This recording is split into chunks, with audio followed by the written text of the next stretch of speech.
These are the answers for the study guide for the Chapter 6, Section 1 and 2 quiz. So let's take a look at our first problem here. It says to list the ordered pairs shown from the mapping diagram, then explain whether the relation is a function. And so when we're looking at ordered pairs always go x comma y.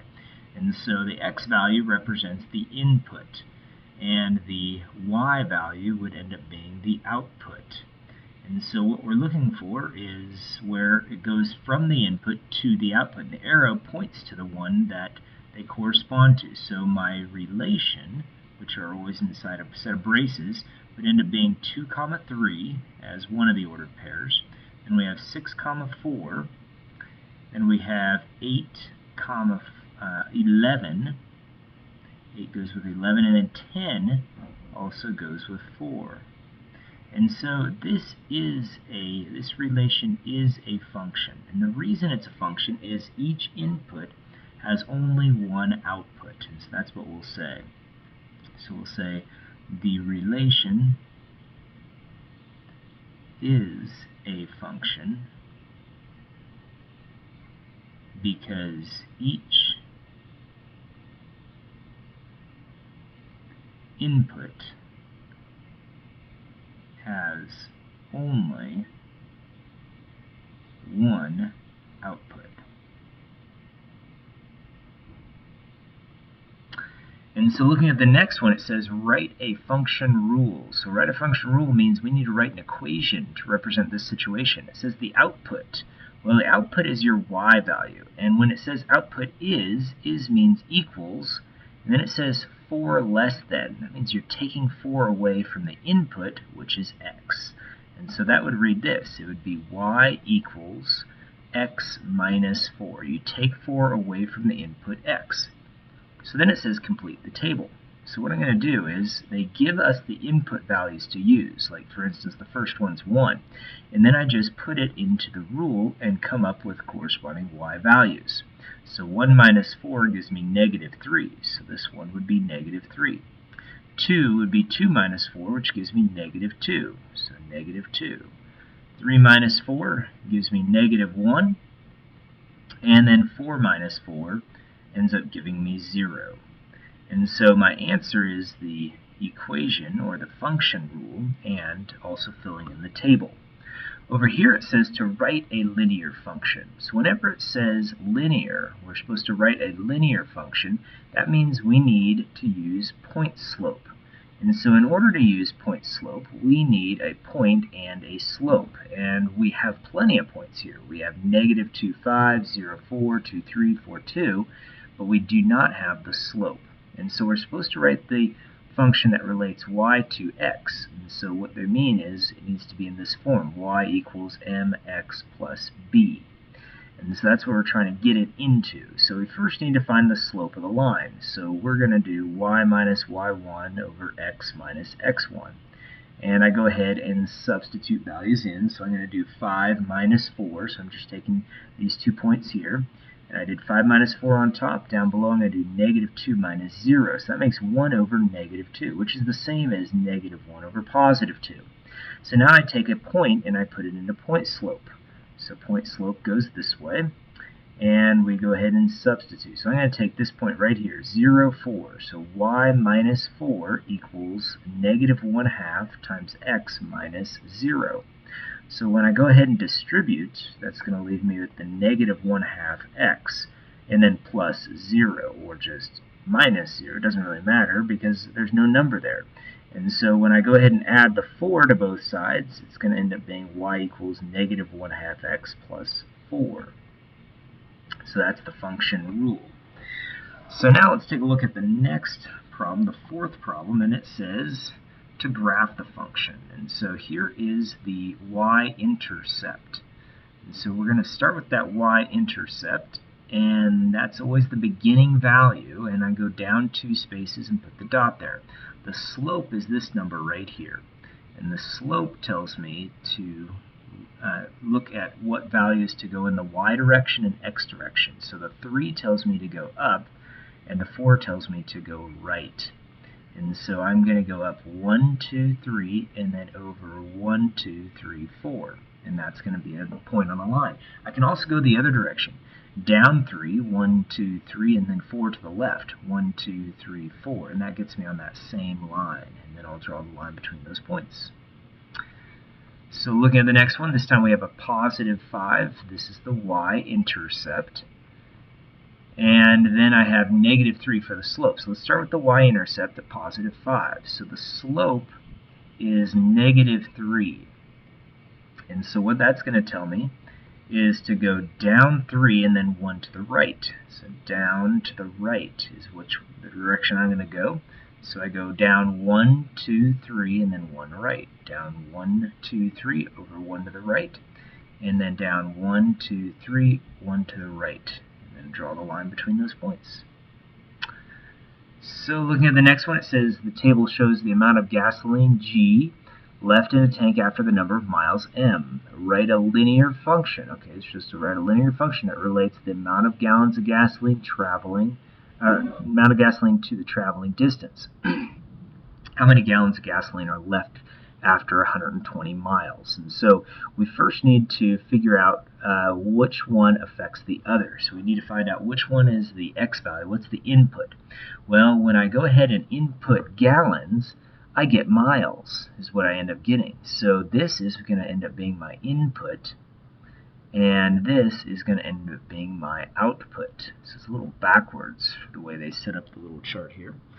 And I'm going to go ahead and set it up this way. So again, they're saying the table shows the amount of gasoline G left in the tank after the number of miles M. And they want us to write a relation relating the amount of gasoline to the traveling distance.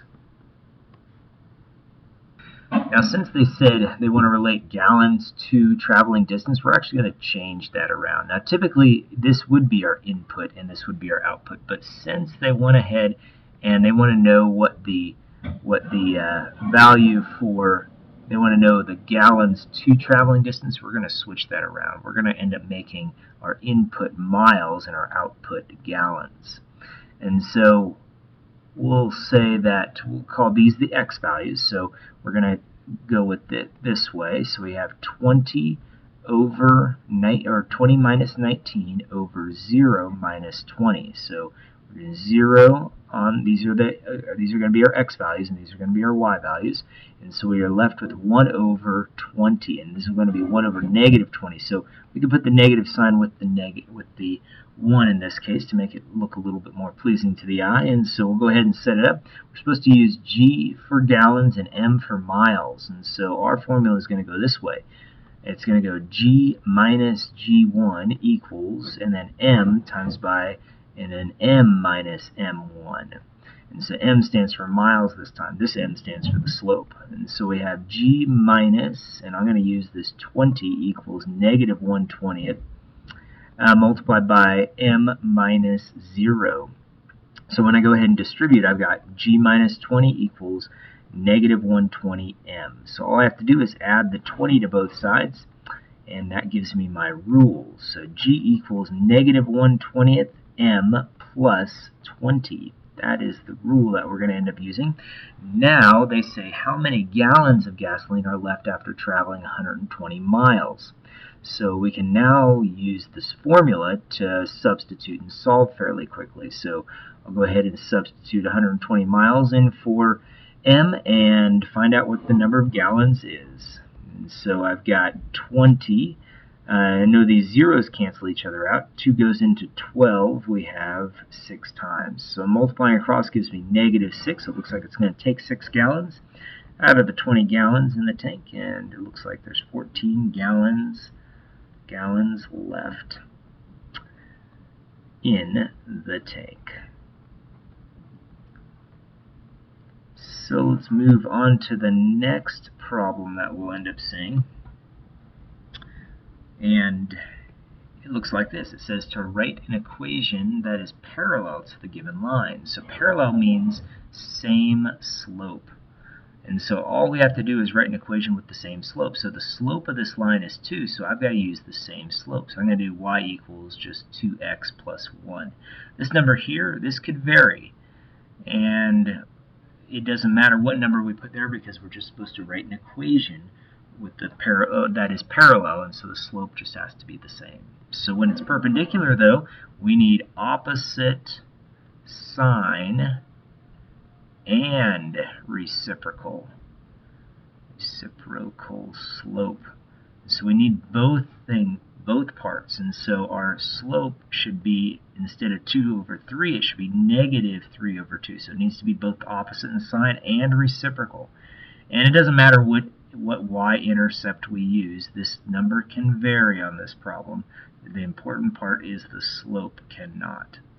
So on this one here, it asks us to, given these vertices here, we're supposed to draw the figure and its image. So let's draw the figure first, negative 2, that's G. And then we have negative 2, 6, so up here, and that's H. And then J is over 2 up 6. And so once we draw that figure in, we'll take a look at the next part. And it says we're supposed to dilate with a scale factor of 1/2. So I'm going to dilate each of them. That means multiply the x and the y value by 1/2. And so G is going to be -1, H prime is going to be -1, 3, and J prime is going to be 1, 3. So I'll plot those points. -1, -1 is going to be right there. -1, 3 is going to be up here. So it's going to be your H prime. This is the G prime. And J is going to be over 1 up 3 spaces. And when we go ahead and draw it, it's going to look like this. So looking at this last one, it says Ed's car depreciates by $2,000 each year. So the key word here is each. This tells us that we're dealing with a rate of change. And so if this rate of change is the question, if it's dealing with how long something happens for, or how much money something is, then that's what our slope is going to be. Depreciates means that we are dealing with a negative value here. It's going down.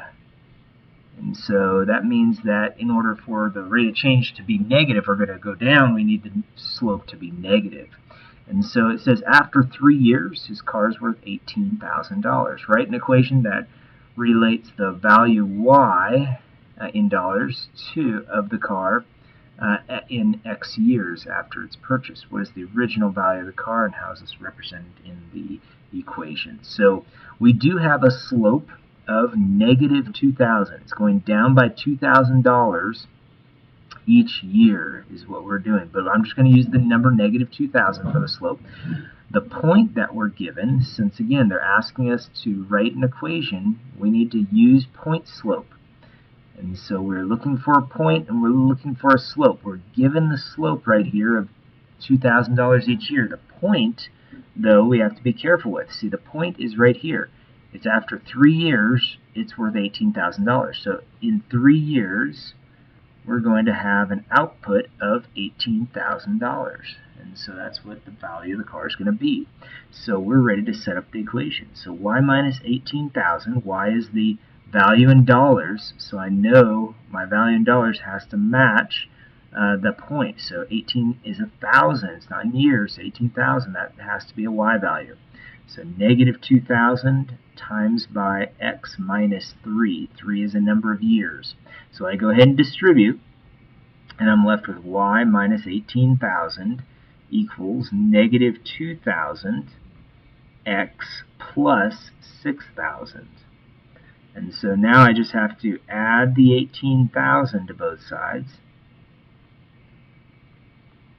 And then I'll get my answer. Y equals negative 2,000. So that was the slope portion of the problem. And then the y value, the y-intercept, is 24,000. And so then it asks us, so this is the equation, so then it asks us, what was the original value of the car? Well, that's the y-intercept, $24,000 is the original value of the car, which is the y-intercept.